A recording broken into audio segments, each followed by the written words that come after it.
아름다운 찬양으로 예배를 시작하게 하신 하나님께 진심으로 감사를 드립니다. 무엇보다도 몇 주 만에 네, 이 영상 찬양이 끊기지 않도록 포기하지 않고 노력하고 방법을 찾으신 우리 임종아 집사님께 조그마한 감사를 드리고요. 이런 날이 올 줄을 몰랐습니다. 한 10년 전에 우리 방금 우리 찬양을 한 석현준 군은 제가 학생반 전도사실 할 때 학생이었습니다. 그러면 제가 그때도 노래를 너무 좋아해가지고 꼭 학생반을 많이 땡땡이 치고 노래하러 여기저기 다니면 제가 그만 좀 다녀라. 우리 학생반에 너가 빠지면 분위기가 꺾인다. 이런 말을 했던 학생이었는데 이렇게 시대가 바뀌어서 많은 교회들이 아마 이렇게 은혜 있는 찬양을 특창으로서 들을 수 있는 날이 되는 거 보면은 사람의 생각이 언제나 하나님의 계획이 먼저 있고 모든 사역 속에 하나님께서 함께 주신 것 같습니다. 지금 연락을 하고 있는 상황은 아니지만 우리 석현 우리 순천 참빛교회 자주 와서 특창을 해주는 우리 석현 군에게도 석현 준 군에게도 그리고 우리 순천 참빛교회에도 하나님의 사랑이 가득하시기를 바랍니다. 요즘 정치권 뉴스를 보면은요, 정치인들의 위기가 아버지의 문제에서 비롯된 것이 좀 많이 있습니다. 그래서 정치인들 이름만큼이나 정치인들의 자녀 이름도 널리 알려졌고 그것이 뉴스가 되는 경우가 종종 있는 것 같습니다. 지난 안식일부터 다윗의 이야기를 본문으로 삼고 있습니다. 지난주는 신앙인 다윗에게도 찾아온 실패라는 제목으로 하나님에게 묻기를 멈출 때 타락이 시작된다라는 중심 내용을 다루었는데 조금 잊었다가도 다시금 조금 기억이 나시는지 모르겠습니다. 오늘은 이어서 아버지 다윗에게 찾아온 실패라는 제목으로 방치된 죄는 멈추지 않는다는 내용으로 설교를 시작하고자 합니다. 저도 아버지입니다. 여기 아버지들이 많이 있고 아버지로 살아오신 분들이 많이 있을 줄로 압니다. 가정에서나 교회에서나 우리 아들 새벽이를 어떻게 교육하고 어떻게 교훈하는가는 중요한 숙제가 아닐 수 없습니다. 그렇죠, 우리 위진선 성도님. 그렇죠, 우리 임종아 집사님. 저희들 비슷한 또래를 두고 있는 아버지로서 어, 굉장히 큰 숙제예요. 지난 월요일 저는 당일치기로 좀 서울을 다녀왔습니다. 결혼식이 있어서 다녀오는 중에 시간이 조금 여유 시간이 있어서 기차를 타고 오가기 때문에 무엇을 했냐면은 자녀 교육의 대가라고 하는 그 강의들을 연속해서 계속 들었던 것 같아요. 많은 생각들이 들었습니다. 여러분, 다윗 왕의 개인적인 신앙의 실패는 개인의 문제로 끝나지 않았음을 저희들이 보았습니다. 가장 가까운 아버지의 큰아들 암놈이 아니고요, 암논입니다. 그의 이복 여동생 다말에게 끔찍한 일이 벌어졌어요. 사실 다윗 왕은 그동안 이스라엘을 통치하는 왕으로서 그의 통치를 성경이 무엇이라 기록하고 있냐면 사무엘하 8장 15절에 함께 읽을까요? 시작. 다윗이 온 이스라엘을 다스려 다윗이 모든 백성에게 정의와 공의를 행할세. 저희는 이 단순한 한 문장의 성경절로 인해서 다윗 왕이 어떻게 온 이스라엘을 다스렸는지 짐작할 수 있습니다. 그리고 이제는 왕으로서의 뿐만 아니라 아버지로서 그 아들에게 정의와 공의를 행할 때가 왔습니다. 가족 안에서 한 사람은 피해자가 되었고 한 사람은 가해자가 되었습니다. 정의와 공의가 행해져야 할 때에 아버지인 다윗은요, 그 어떠한 행동도 하지 않았습니다. 그 우유부단한 처리가 그의 가문에 큰 위기가 오도록 합니다. 아버지로서 가정을 질서 있고 평화롭게 하는데 실패한 것입니다. 여러분, 친구 같은 아버지가 좋습니까? 권위 있는 아버지가 좋습니까? 네. 예전에 권위 있던 아버지로부터의 폐의를 느끼는지 요즘은 친구 같은 아버지가 대세입니다. 근데 여러분, 아버지는 친구예요, 안 친구예요? 네. 제가 들었던 세상 강의에서 하는 말이 그거예요. 그래서 친구처럼 소통하는 건 중요한데 아버지의 권위를 아이에게 설명하려고 하지 말라고 하더라고요. 그래서 너는 내 아들이니까 아버지의 말을 들어야 된다라는 것을, 그러니까 무언가 얘기할 때 이유와 설명으로 논리적으로 친구처럼 대화로 이렇게 소통하듯이 하는 게 아니라 아버지가 안 된다고 하면 안 되는 거야. 네. 이것을 가르쳐야 된다라고 하더라고요. 오늘날 많은 아버지들이 친구 같은 아버지, 내가 권위적인 아버지로부터 조금 서운했던 거를 고치려고 뭐 했다는 얘기가 좀 나왔어요. 뭐 이런 얘기를 하면 끝도 없어서 제가 장작 몇 시간 들었다고 했잖아요. 다 할 수는 없지만 어, 다윗 역시도 아버지로서 아들에게 해야 될 마땅한 권위와 또 교육이 있었을 것인데 우유부단한 그의 교육이 가정을 평화롭게 하는데 실패시켰습니다. 오늘 본문 내용으로 사무엘하 13장과 14장의 사건들을 보겠는데요. 지난주에 13장을 저희들이 꽤 많이 다뤘습니다. 암논이 그의 누이 동생 다말에게 성폭행한 사건이 기록되어 있죠. 그런데 이 사건이 이렇게 멈추지 않았습니다. 그의 동생 압살롬이 형 암논을 죽이는 살인 사건으로 번지게 되었습니다. 한 가정이 감당하기에는 너무 어려운 문제가 이 가정에 들어와 버렸어요. 근데 이 문제를 해결해야 될 사람이 아버지이자 나라의 왕이었던 다윗이에요. 다윗은 아들들의 악행에 대해서 어떻게 반응하고 있는지 오늘 좀 살펴보고자 하는 것입니다. 시간이 지나니까 다윗과 압살롬이 화해하긴 했습니다. 화해라고 하는 표현이 어, 물리적으로 떨어져 있는 시간을 갖다가 부모 자식 관계인데 서로 보지 않고 사는 기간을 갖다가 이제는 마음이 좀 차분해져서 그래 우리 너가 우리 궁전에 들어와라 대신 내 앞에 나타나지 말아라 라고 하는 사는 정도를 화해라고 성경은 표현해서 그러니까 다윗이 아버지로서 화가 누구로 드니까 압살롬도 죽일 놈이지만 누구예요? 내 아들이에요. 그러니까 원수 같지만 아들로서 받아들이는데 또 한편으로서의 어, 좀 미지근한 뭔가 조금 애매모호한 그런 반응들이 있었던 사건입니다.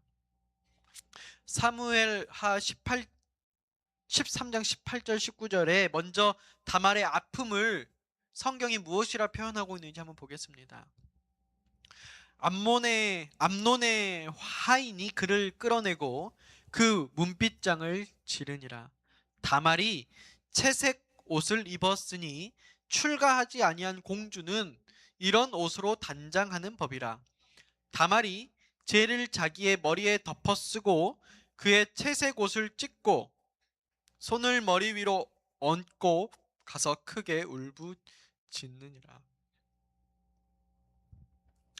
여기서 채색 옷이라는 옷이 등장합니다.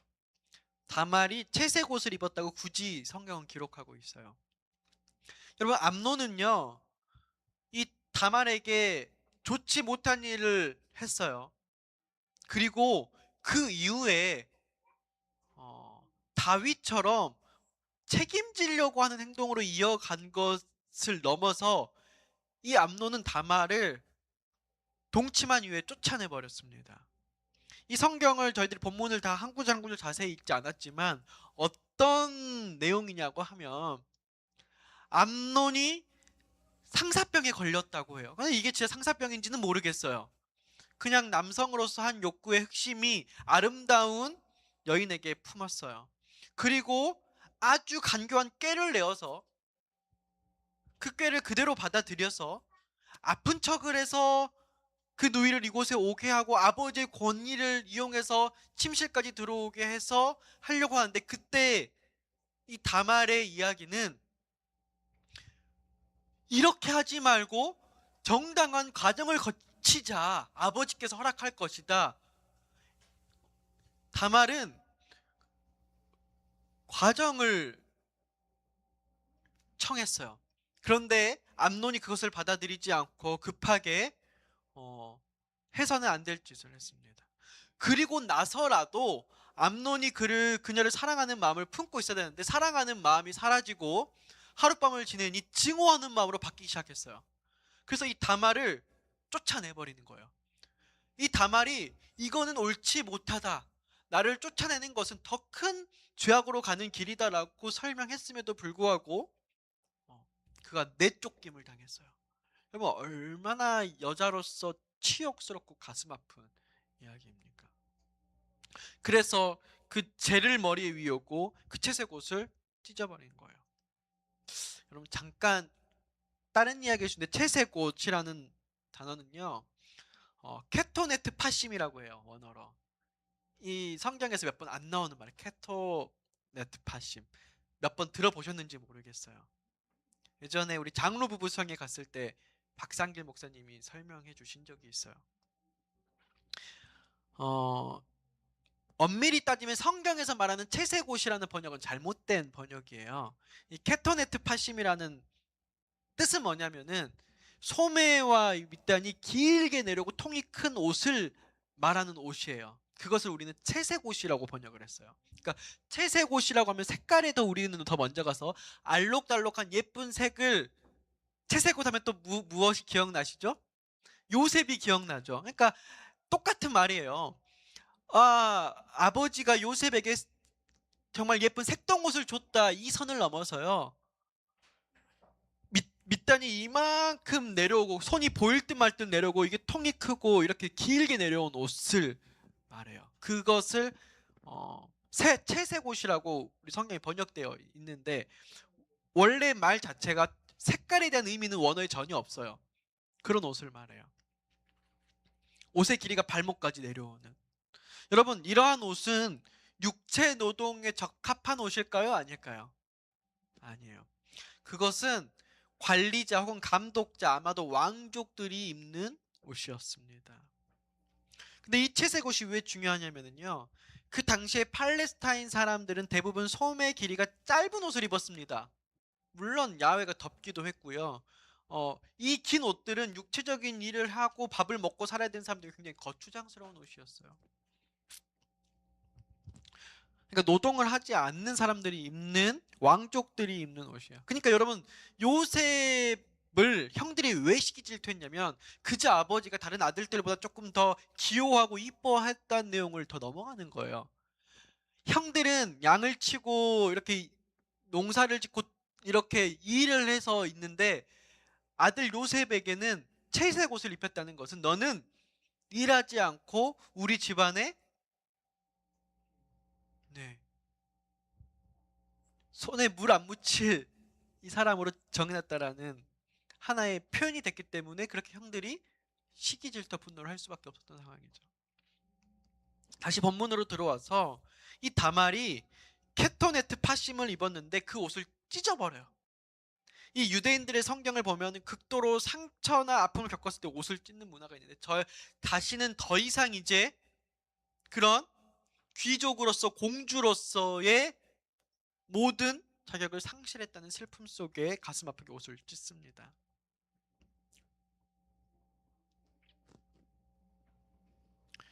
다윗이 이 사건을 다 들었습니다. 사무엘하 13장 21절을 보면, 다윗 왕이 이 모든 일을 듣고 심히 노하니라. 여기서 말하는 샤마라는 말은 이스라엘 백성들이 하나님의 말씀을 아주 깊게 잘 들을 때, 그러니까 다윗 왕이 이 사건의 진상을 아주 자세히 잘 들었어요. 그리고 굉장히 분노하고 화가 났어요. 그런데요, 그렇게 화가 났음에도 불구하고 그 뒤에 아무 일이 있어요, 없어요? 없어요.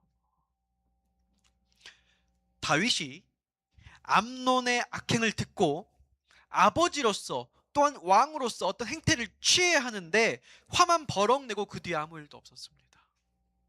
감정적 표현이라는 대응에만 그치고만 모습을 보게 됩니다.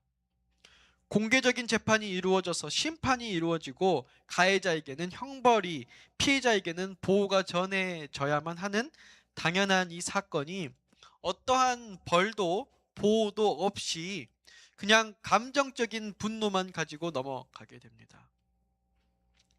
왕으로서, 아버지로서 그 역할을 하지 못하게 됩니다. 왕으로서는 잘했던 정의와 공의를 가정에서 행하지 못하게 되는 거예요. 지난주 일요일 날 주민이네와 저희가 아이들과 같이 조금 연 날리기를 하려고 이렇게 만나서 이렇게 놀았고, 연을 구하려고 엄마들이 이마트에 잠깐 들어가고 저는 새벽이와 주민이를 데리고 저희 차에 있었습니다. 제가 잠깐 딴짓한 사이에 둘이 어떻게 했는지 티격태격하고 이렇게 싸우고 우는 거예요. 그래서 제가 이번에는 정말로 조금 화를 내야겠다 싶어가지고, 엄마들도 없겠다, 교회도 아니겠다, 예배도 아니겠다, 바뀌겠다, 일상생활이겠다, 제가 정말로 낼 수 있는 큰 소리를 엄청 내면서 애들 한번 무섭게 한번 해야겠다고 화를 엄청 냈어요. 근데 이상하게 주민이는 하나도 안 무서워하고요.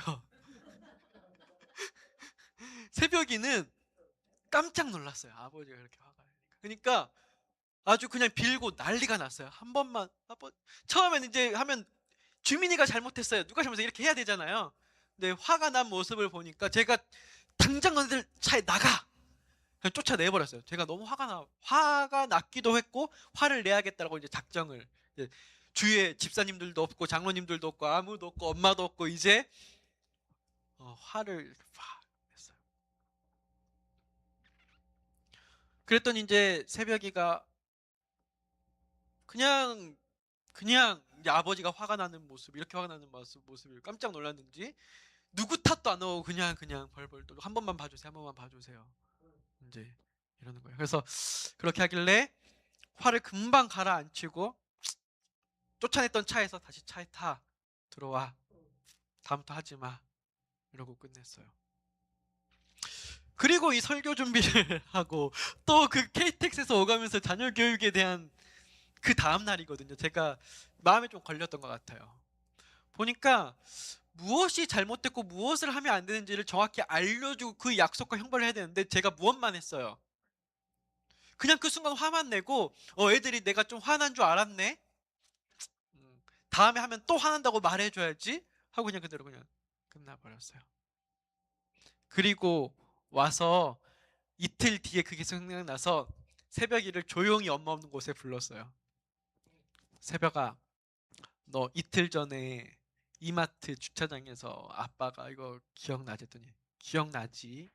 아빠가 했을 때 어땠어? 그래서 왜 그렇게 했는지 그냥 조곤조곤 설명해서 앞으로 이런 일 없도록 하자, 이런 일이 있으면 이렇게 되는 거야 라고 그냥 다시 한번 말해줬어요.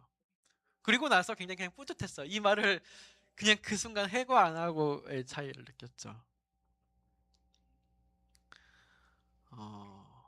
여러분, 다윗이 자기 아들들에게 그 정의와 공의를 세상 통치 정치로서는 정말 잘하는 왕이었는데 자식들의 그것을 하지 못했어요. 부주와 선지자 727페이지에 그대로 설명하고 있습니다. 다윗은 장자 암논의 치욕적인 죄를 형벌하지도 않고 책망하지도 않은 채 지나가게 놔뒀다. 아버지로서 이런 불성실을 계속 지속되고 이런 방치는 암논을 더 큰 죄 속으로 빠뜨리게 된 것입니다. 부자 선지자는 계속해서 이렇게 말하고 있습니다. 다윗의 다른 아들들처럼 암논은 이기적 방종에 몰두하였다. 여러분, 암논이 다말에게 그런 짓거리를 한 것은 욕구를 제어하지 못하고 벌어진 순식간의 사건이었습니다. 근데 우리에게는 3대 욕구가 있어요. 이 외에도 여러 가지 욕구가 있겠지만 욕구는 하나님께서 주신 것이고요. 아무리 지적 능력이 떨어진 사람에게도 이러한 3대 욕구는 다 살아 있습니다. 아무리 뇌를 다치고요. 전두엽이 손상되었다 할지라도 이 3대 욕구는 사라지지 않습니다. 여러분, 밥 안 먹는 사람 있습니까? 세상에? 잠을 자지 않는 사람이 있습니까? 성욕이 없는 사람이 있습니까? 제가 보니까 이런 분들은 없겠지 하는 분들도 다 있는 거 보고 이게 괜히 3대 욕구가 아니라는 거를 제가 깨달았어요.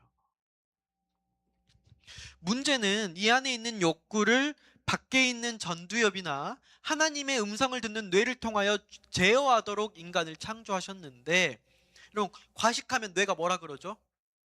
그만 먹어야 되는데. 내가 게으르게 늦잠 자고 있으면은 내가 자고 있으면서 뭐라 그러죠? 나 지금 일어나야 되는데. 제가 설교 준비하려고 새벽에 알람을 맞춰놓고 이렇게 일어나면 머릿속에요, 제가 일어나려고 했던 시간보다 좀 더 잘 때가 많아요. 보통 새벽 3시에 알람을 좀 깨워 놓을 때도 있고, 혹시 몰라서 4시에도 맞춰놓고, 또 몰라 5시에도 맞춰놓으면 꼭 몇 시에 일어나요. 제가 일어나고 싶은 시간은 3시인데 이상하게 꼭 5시에 일어나요. 어쨌든 뇌가 알고 있어요, 몰라요? 내가 지금 뭘 해야 된다는 것을 알고 있다는 거예요. 최소한 남에게 피해가 되지 않도록, 남을 아프게 하지 않도록, 남에게 정신적, 육체적 폭행을 하지 않는 선에서 욕구를 충족하는 게 인지상정이에요. 여러분, 죄가 무엇입니까? 죄는요, 이 욕구의 기능들이 우리에 있는데요, 이 욕구의 기능이 제어의 기능을 역전시켜서 담을 넘어버리는 게 죄예요. 그런 욕구가 있는 게 물론 죄의 영향이지만 하나님께서 우리에게 정죄하지 않으세요. 그 욕구가 하나님과의 교통하는 영역을 뛰어넘어서 그 담을 넘어버린 것이에요. 암논이 그 상태가 돼버린 거예요. 우리의 신앙이 무엇이냐면, 우리의 욕구가 그 경계를 넘지 않도록 성령님과 교통하는 것입니다. 성령으로부터 제어받는 거예요. 혹 암논이 죄를 범했다면 그 즉시 다윗이 말했어야 합니다. 그것은 안 된다고, 잘못됐다고, 죄라고 알렸어야 합니다. 그리고 그 죄에 대한 형벌을 정했어야 합니다. 부조와 선지자의 조명을 좀 더 보도록 하겠습니다. 암논은 하나님의 요구를 돌아보지 아니하고 그의 마음의 모든 욕망을 암논은 하나님의 요구를 돌아보지 아니하고 그의 마음의 모든 욕망을 만족시키려고 노력하였다. 한 번 선을 넘게 된 암논은 한 번, 두 번, 세 번 계속 선을 넘습니다. 사랑하는 성도 여러분, 주의 깊게 들으셔야 될 부분이에요. 우리 안에 있는 욕망이 담을 넘기 시작하면 인간의 모든 노력은 이것을 만족시키는 데 몰입하게 되어 있습니다. 여러분, 돈을 버는 게 나쁜가요? 많이 가지고 싶은 욕구는요, 하나님께서 주시는 욕구예요. 그런데 이 욕구가 담을 넘으면 문제가 되는 것입니다. 그렇게 이마트에서 장을 보는데 아주 예리한 눈을 가진 우리 성아 아버지께서 주민이 엄마 아니야 라고 본 것 같아요. 그래서 왜 우리 빼고 놀아라고 생각을 했는지 모르겠지만 금세 따라와서 5천 그림경장에서 같이 연을 날렸어요. 그래서 약속하지도 않고 뭐 이렇게 하지도 않은데 어떻게 하다 보니까 일요일 날 그 세 가정이 건아와 주민이와 새벽이 데리고 이제 연 날리면서 이렇게 놀고 있는데 멀리 있는데 갑자기 또 얘네들이 또 어떻습니까? 예? 아까 제가 교육할 때 건아는 없었잖아요. 그 건아가 와서 또 주민이랑 한바탕 하는 거예요. 막 와우 막 이렇게 주먹이 막 이렇게 오가요. 부모님들은 이렇게 찌릿찌릿 할 수밖에 없습니다. 성 아버지가 제게 와서 그러더라고. 아, 이거 주민이 부모님이 봤으면 기분 아무리 안 좋은데 이런 말씀도 하시더라고요. 그러니까 애들이 이제 이렇게 할 때 제가 뭘 느꼈냐면은 우리 교회에서 부모님들이 말해줘야겠다는 거예요. 그 순간 그냥 여러 가지 서로 이게 아니라 우리들이 서로 한 마음이 돼서 우리 아이들을 위해서 말을 해줘야 된다라는 생각을 제가 이번 묵상을 하면서 정말 많이 들었어요. 그게 우리 아이들을 위한 거고 우리 교회를 위한 거고 우리 사회를 위한 거예요. 부자 선지자 727페이지에 그가 크게 범죄하였음에도 하나님께서는 그에 대하여 오래 참으셨다. 무서운 형벌의 심판을 기다리다가 자신의 죄로 인하여 죽음에 넘어지고 말았다. 다윗은 암논의 범죄를 처벌하기를 게을리하였다. 왕이요 아버지인 그의 불충실과 그 아들이 회개치 않는 까닭에 여호와께서는 사건들이 그 당연한 진로를 따르도록 허락하시고 압살롬을 제지하지 않으셨다. 아, 그러니까 게을리하지 않았다면 압살롬이 암논을 죽였다 안 죽였다? 네. 그랬을 거라는 걸 저희가 짐작할 수 있어요. 부모나 통치자가 죄악을 처벌한 의무를 게을리할 때에 하나님께서 친히 그 일을 처리하실 것이다. 당신의 제지하시는 능력이 악의 대리자들에게서 조금만 거두어져도 악이 악으로 처벌되는 일련의 사건이 일어나는 것이다. 그래서 우리가 죄가 시작될 때 이성적으로 하나님 편에 서서 임할 때에 그것으로 마무리되지만 그렇지 않으면 악이 악으로 번지는 일들을 저희들은 끊임없이 후의 경험으로 인지하면서 지금까지 살아오고 있습니다. 그렇지 않습니까? 꼭 이 다윗의 사건뿐만 아니라 우리에게 일어나는 이런 일들이 아주 사소한 죄로 규정짓지 못하고 그것을 하기를 게을리했던 이 아주 사소한 일들로 때로는 교회 가정에 우리 애가 살아가고 있는 직장에서 큰 일들로 마주하는 일이 허다합니다. 그래서 큰 일이 일어났을 때 이 큰 일이 왜 일어났냐 안 일어났냐는 별로 의미가 없습니다. 왜냐하면 그 시작은 이미 작은 죄에서 우리가 그것을 제대로 인지하지 못해서 생겨난 일이었기 때문에 이미 큰 거 가지고는 어쩔 수가 없어요. 지난주에 아이들을 하룻밤 빨리 재우고 집사람과 정말 오랜만에 모르겠어요. 결혼하고 몇 번 안 됐던 것 같은데 애들을 재우고 영화 한 편을 보았습니다. 그냥 조금 가정의 시간을 갖고 싶었어요.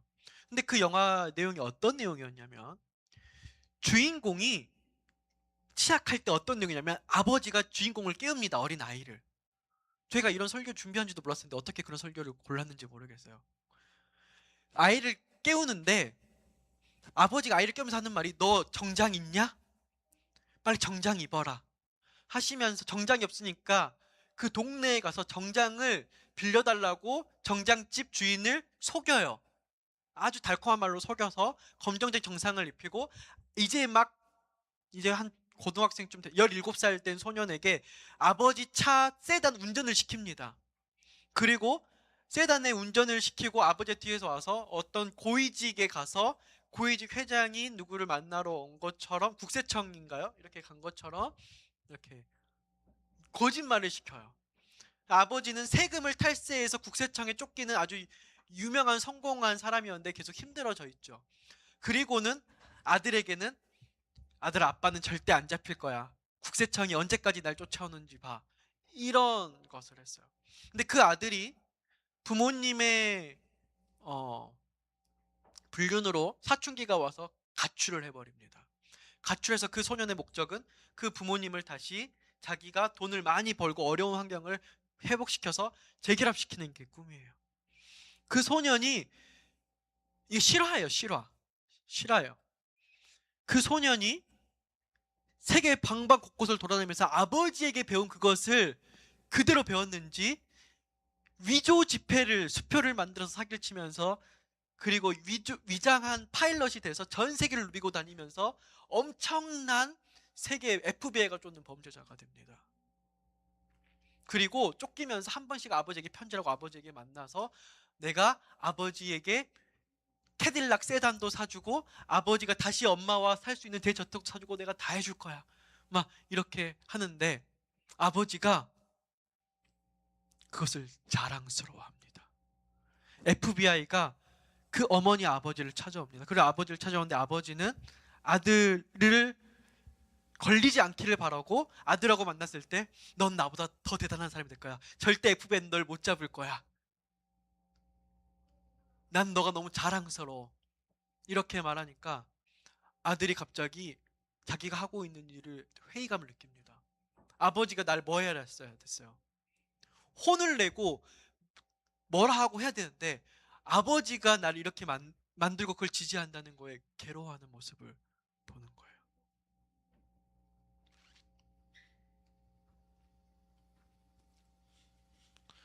여러분, 암논의 이름의 뜻이 무엇인지 아십니까?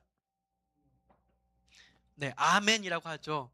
하는 그 아만이라는 단어에서 나왔어요. 이 단어의 뜻은요, 신실하다, 믿을만하다, 충성스럽다, 확고하다, 신뢰할 수 있다, 성실하다, 뭐 이런 뜻이 담겨 있습니다. 그래서 암논이라는 의미는 보통 다음과 같이 해석합니다. 신실한 자, 믿음직한 사람, 충성된 사람, 성실한 자. 근데 다윗은 아들에게 성실하기를 기대하면서 성실하다라고 암논이라고 이름을 지었어요. 여러분, 김성실이라고 이름을 지으면 다 성실해집니까? 성실하기를 기대했던 아버지의 불성실한 태도는 아들을 성실하지 못한 사람으로 만들었습니다. 다윗이 암논의 죄를 묵인한 결과 이것으로 다 끝나지 않았습니다. 이때부터 압살롬은 그의 아버지와 멀어지기로 결심하였습니다. 압살롬이 바로 암논을 미워하면 아버지가 큰아들을 보호할 것 같았어요? 안 할 것 같았어요? 그걸 알았어요. 그래서 아무리 원한이 없는 것처럼 2년을 연기했습니다. 제가 이번 주 머리 커트 했는데 위진선 성도님이 알아봐 주시더라고요. 제가 저 멀리 용당동까지 가서 동네 미용실을 찾아가서 머리를 했는데요. 제가 머리를 하는데 양 옆에 여기는 한 아버지, 여기는 한 어머니가 앉았는데 참 재밌어요. 옆에 있는 어머니는 두 아들을 데리고 두 며느리를 데리고 산 어머니인데 내가 쿨한 시어머니가 되려고 얼마나 이 아들 앞에서 노력을 하는지 이런 말을 해요. 근데 그 어머니 하시는 말씀이 뭐냐면 엄마에게는 특별한 큰아들에 대한 사랑하는 마음이 있다라는 거예요. 제가 그래서 저도 삼형제 중에 큰아들입니다. 그 마음을 잘 압니다. 공감을 해주었는데요. 이 압살롬이 아버지가 큰 장자, 세자 암논을 얼마나 사랑한지를 알았던 거예요. 그러니까 내가 조금만 암논 형님에 대해서 증오감을 표현해도 아버지가 이 왕세자 암논을 특별 경호 조치를 할까봐 아버지를 속이는데 2년이 걸렸어요. 2년의 세월을 보내고 이 압살롬이 양털 깎는 축제 때 모든 아들들을 초대합니다. 암논만 초대하면 오해받을까봐 모든 아들들을 초대합니다. 그리고 그것들이 조금 왜 그렇게까지 아버지가 해야 되냐? 막 그럼에도 불구하고 아버지 이렇게 축제를 해야 됩니다. 우리 아들 자식들, 형님들, 동생들 다 초청해서 제가 하겠습니다. 그리고 그의 종에게 시켜서 암논이 아무것도 모르고 술에 취해서 방심하고 있는 사이에 암논을 죽이라고 살인 교사를 해서 자기의 이복 형인 암논을 복수를 합니다. 죽여버리는 거예요. 형제가 형제를 죽이는 잔인한 사건이 다윗 왕가에 벌어진 것입니다. 사무엘하 13장 37절로 39절에 보면 압살롬은 도망하여 구술 왕 암미훌의 아들 달메게로 갔고 다윗은 날마다 그의 아들로 말미암아 슬퍼하니라. 압살롬이 도망하여 구술에 가서 거기에 산지 3년이라. 다윗 왕의 마음이 압살롬을 향하여 간절하니 암논은 이미 죽었으므로 왕이 위로를 받았음이로라. 이때부터 한 신하가 이 간교한 꾀를 계속 이렇게 했던 신하가 있는데요. 이 일을 계속 이렇게 어떻게 보면은 지도하죠. 이 다윗 왕이 암논을 너무 사랑했지만 이미 암논은 죽었어요, 살았어요? 이미 죽었어요. 그러니까 압살롬도 내 아들을 죽인 원수이지만 동시에 뭐예요? 내 셋째 아들이에요. 내 아들이에요. 그러다 보니까 어느 시간이 되니까 누가 불쌍해요? 압살롬이 불쌍해. 이미 암논은 죽어버렸고. 그래서 이 시간이 지나서 어떻게 했냐면은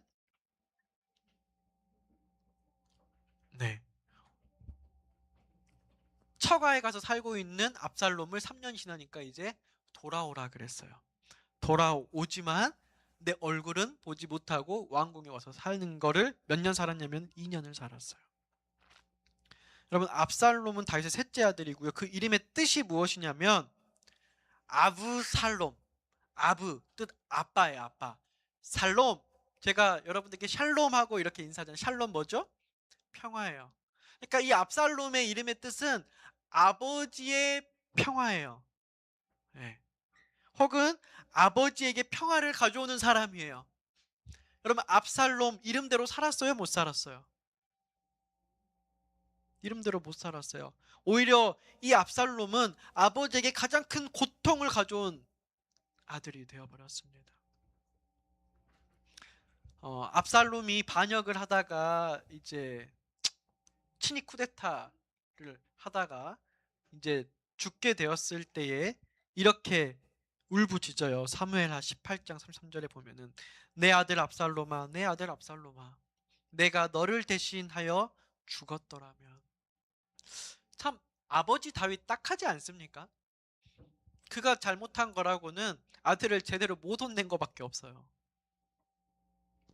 압살롬은 아버지의 기대와는 전혀 다른 사람을 살았고요. 그 이유는 돌이켜보면 아버지의 무대응과 불성실함 때문이었습니다.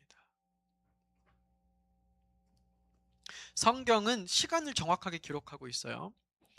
사무엘하 13장 24절에 암논이 범죄 후 2년이 지났다 이렇게 말하고 있어요. 참고 연기하면서. 그리고 사무엘하 13장 38절에 압살롬이 범죄 후 3년이 지났다 그랬어요. 그 처가에서요. 그리고 14장 28절에 압살롬이 돌아왔어요. 다윗 왕과 화해해서. 근데 그 궁정에서 2년을 지냈는데 아버지 얼굴을 보지 못하고 지냈어요. 그러니까 처음에 들어왔는데 시간이 지나니까 아버지가 해도 너무해요. 예, 또 다른 얘기로 갈 수 있으니까 어쨌든 여기에만 집중하면 압살롬이 거기서 이제 반역을 꿈꿀 수 있는 기회가 생기는 것입니다. 즉, 다 합치면 7년이에요. 왜 통합 7년이라는 시간을 성경은 굳이 이 사무엘하 13장 14절에서 기록하고 있을까요? 네, 이 아들들이 회개할 시간이 충분히 주어졌다는 것을 말하고 있습니다. 아버지가 무성실함과 무대응으로 보내버렸던 시간을 우리에게 제시합니다. 다윗은 이 7년 동안 당시에 암논과 다말과 압살롬에 가졌던 그 무시무시한 사건을 너무나도 슬퍼하였고 너무나도 화가 났지만 그 어떤 대응도 하지 않고 그냥 놔두면서 7년을 보냈습니다. 그냥 시간이 가면 해결해 주겠지. 아무것도 하지 않았어요. 이 땅에 부모로서 살아가는 모든 성도님들에게, 그리고 아직은 그 교육의 힘이 미칠 때에 다윗 가문의 이야기가 저희들의 교훈이 되기를 간절히 바랍니다. 저 역시 두 자녀의 아버지로서 이 말씀이 크게 다가오기도 했지만, 오늘의 메시지는 교회에서도 사회에서도 확장됩니다. 소극적이고 불성실하고 무대응하는 교육 방식이 그 가정과 그 교회와 세상에 얼마나 큰 죄악을 번지게 하는지 저희들 빨리 인지할 필요가 있습니다. 저는 정말 싫은 소리 못하고 좋은 소리 듣기 좋아하는 성격의 사람 중에 한 명입니다. 잘 아시는 것처럼. 그럼에도 불구하고 이 교회를 사랑한다면 히스테리가 아니라 그냥 감정적, 아니면 핑계적, 아니면 죄 전가적 대응을 하는 것이 아니라 이 교회에, 그리고 하나님의 법 위에 질서를 가정 위에 교회에 잘 세워야만 합니다. 오늘의 설교를 마치면서 한 가지 질문을 던져드리고 싶습니다. 여러분, 다윗은 원래부터 이러한 사람이 아니었습니다. 다윗은 성실한 사람이었고요, 유능한 사람이었고, 하나님께 기름 부은 받은 사람이었어요. 그런데 왜 아버지로서는 자녀 교육에 불충실했을까요?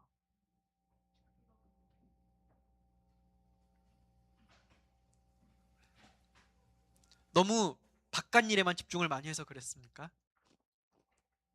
가정은 그냥 여자에게만 맡겨 놓았습니까? 그 발목 잡은 이유를 부조와 선지자 727페이지는 이렇게 설명합니다. 자신의 죄에 대한 자책을 받은 다윗은 범죄자를 형벌할 수 없었다. 본인이 밧세바와 간음하는 죄를 지었던 그 자책이 남아 있었기 때문에 자기를 닮은 죄를 지은 아들들에게 그거에 대해서, 다른 거에 대해서 너 거짓말했어, 혼나. 너 이렇게 불성실해? 너 그래서 다윗 왕가 가면 되겠어? 너 돈 관계 누가 그렇게 불확실하게 할래? 누가 손찌검을 해? 누가 예배 시간에 떠들어? 다 했는데 무엇만 못한 거예요? 본인 마음의 자책에 있는 것에.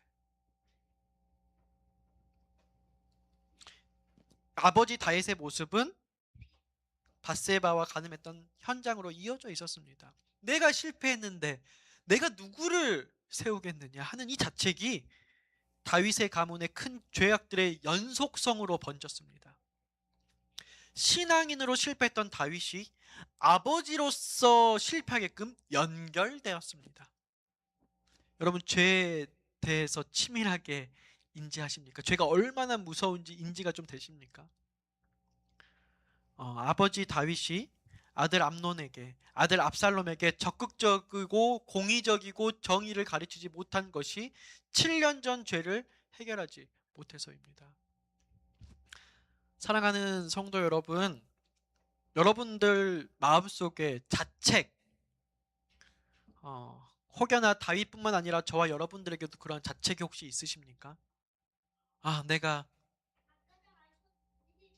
이런 사람인데, 내가 이런 죄를 졌는데, 난 이런 죄에서 아직도 해방되지 못한 사람인데, 그것을 해결하라고, 그것을 해결해 주시겠다고 임마누엘 예수님께서 오늘도 저희와 함께 있는 것, 여러분들 믿으시길 바랍니다. 다윗의 가정은 완전히 무너진 것처럼 보였습니다. 암논의 죄, 압살롬의 살인, 압살롬의 반역, 이 가문은 완전히 실패한 가문처럼 보였습니다. 근데 놀라운 사실이 있습니다. 하나님은 이 가문을 포기하지 않으셨어요. 하나님은 다윗에게 이렇게 약속하셨습니다. 내 인애가 그에게서 떠나지 않을 것이며. 사랑하는 성도 여러분, 이게 복음입니다. 사람은 실패합니다. 부모도 실패합니다. 가정도 실패합니다. 그러나 하나님의 은혜는 실패보다 더 큽니다. 그래서 놀라운 사실이 있는데, 수많은 죄와 실패가 있었던 이 다윗 가문에서 마침내 누가 태어나셨습니까? 네, 솔로몬도 태어났고요. 예수 그리스도가 태어나셨습니다. 사랑하는 성도 여러분, 다윗은 실패했어요. 하나님께 묻기를 멈추면서 신앙인으로서 실패했어요. 그리고 방치된 죄를 그냥 그렇게 놔둠으로써 아버지로서도 실패했습니다. 그러나 하나님은 그를 버리지 않으셨어요. 그리고 그 실패한 가문 속에서 마침내 예수 그리스도를 보내셨습니다. 그러므로 우리는 죄를 숨기면서 살아갈 필요가 없습니다. 죄가 더한 곳에 뭐가 넘친다? 은혜가 넘친다는 말씀처럼 우리의 실패보다 하나님의 은혜가 더 크기 때문입니다. 로마서 5장 19절 21절을 읽으면서 마치도록 하겠습니다. 한 사람이 순종하지 아니함으로 많은 사람이 죄인 된 것 같이 한 사람이 순종하심으로 많은 사람이 의인이 되리라. 율법이 들어온 것은 범죄를 더하게 하려 함이라. 그러나 죄가 더한 곳에 은혜가 더욱 넘쳤나니 이는 죄가 사망 안에서 왕 노릇한 것 같이 은혜도 또한 의로 말미암아 왕 노릇하여 우리 주 예수 그리스도로 말미암아 영생에 이르게 하려 함이라. 오늘 저와 여러분이 하나님 앞에 다시 서시기를 바라겠습니다. 죄를 방치하고 덮어두는 교회가 아니라 하나님 앞에서 해결하는 진정한 예배가 있는 교회가 되기를 간절히 소망합니다. 그 은혜가 우리의 모두의 삶에 함께 하시기를 간절히 바라면서 오늘의 말씀을 줄이도록 하겠습니다.